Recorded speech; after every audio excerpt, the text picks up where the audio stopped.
Hey guys, Brian from Boas here. Today I wanted to share with you my 2019 Holdback animals. These guys are now 8 to 9 months of age, so I just want to give you a brief status update. I have several pairings going on right now that are of similar animals, if not the same animals, as far as the parents of these animals. So this should give you a good idea about what some of the animals that I hope to have born later this year are going to look like. And these animals, these 2019 Holdbacks, are now 8 to 9 months of age. I originally was planning on holding back just a single pair of animals, but I ended up holding back a total of 5 animals. As usual, I become emotionally attached to some of the animals that don't sell right away and end up holding back some more. So the first pair I'm going to show you, which was actually the pair that I originally intended on holding back, are my Pearl Island Boas, Boa Constrictor Saboge. And 2019 was the first year that I bred these guys. I had a litter of 5, of which there were just 1 female and 4 males. So this is the male that I decided to hold back. Just a really beautiful animal. You can see he's mostly patternless. These Saboge Boas just have this gorgeous appearance to them. When I first got them, they weren't really my favorites because they tend to be a little more nervous and they move around a little more than most boa constrictors. But they just have this beautiful grace to them, the way they move, and just the overall look of their body, and they have this beautiful kind of sheen to their scales. So just a beautiful boa. And I also love the heads on these guys. They have such a cool head shape.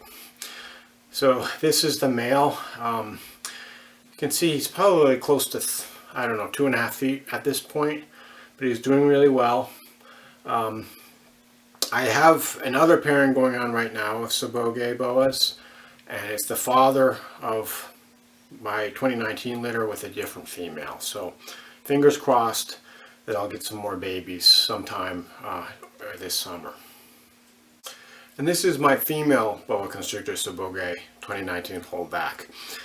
So this girl might be even a little bit lighter than the male.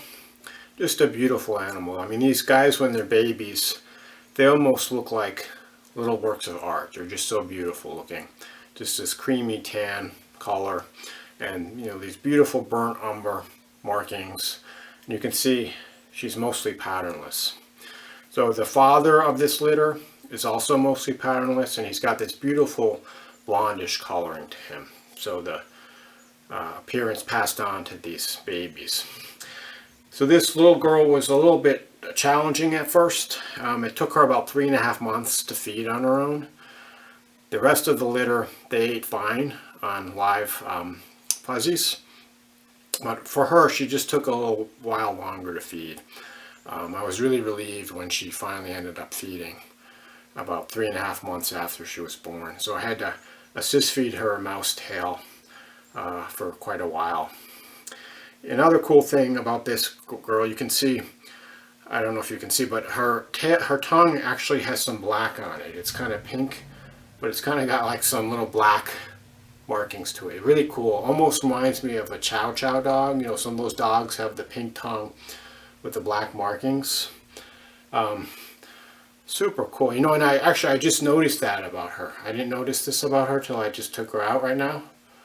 So I really look forward to watching her grow up, to see how that tongue develops. And I'll also have to look, hopefully I'll have some babies that have this characteristic in my 2020 litter, assuming that I am successful breeding them.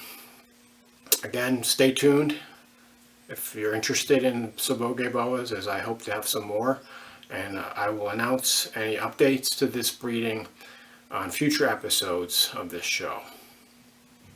I also ended up holding back a pair of Hog Island Boas from my 2019 litter.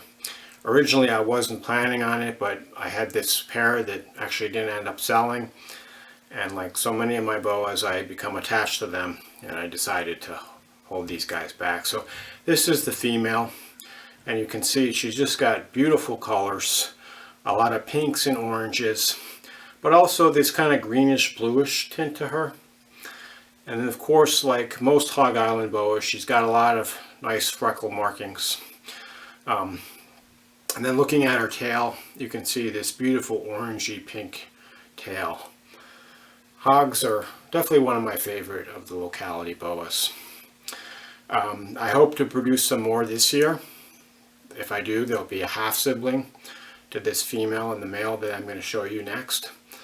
But they're just a great boa, kind of mid-size, not too big, not too small.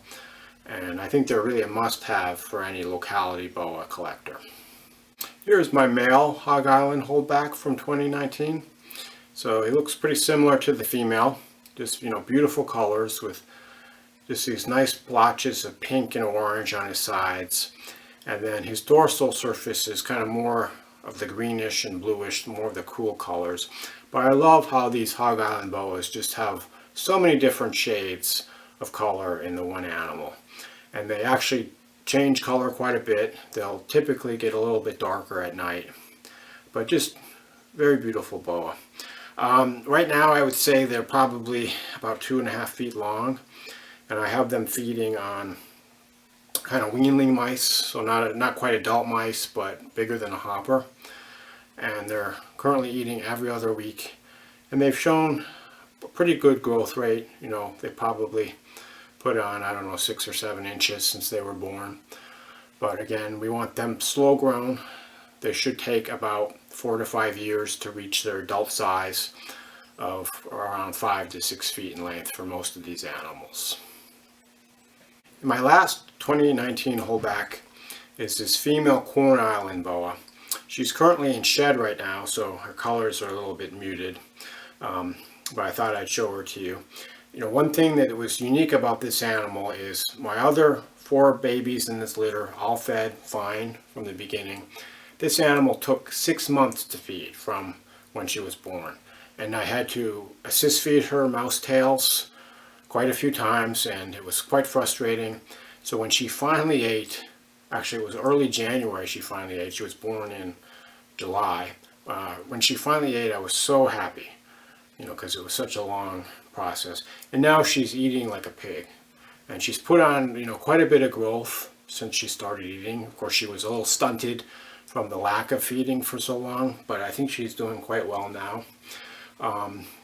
These Corn Island boas are really cool because they have this beautiful pinkish orange belly. And they have kind of this olive green color to their sides and back. And then behaviorally they're also unique because they're probably the most active locality boa. They don't like to sit still. They move around almost like a colubrid, like a king snake or a black racer or something. So definitely a different behavior. And they're also one of the smallest boa. My adults were not quite 4 feet when they bred. So I won't be having any of these in 2020. My one pair is getting the year off. But I expect to be pairing these up again at the end of this year. And hopefully we'll have some more babies in 2021. So hopefully this gave you a pretty good idea of some of the boas that I'm going to be producing later this year, as well as what you can expect for your boa size-wise when it hits around 8 or 9 months of age. As I mentioned, I plan on making regular updates, announcements of my 2020 breedings and future episodes on this channel. So please stay tuned if you're interested in possibly acquiring some of my babies. Thanks for your attention. If you have any questions or comments, feel free to reach out to me or write them below. Thanks for watching and enjoy your boas.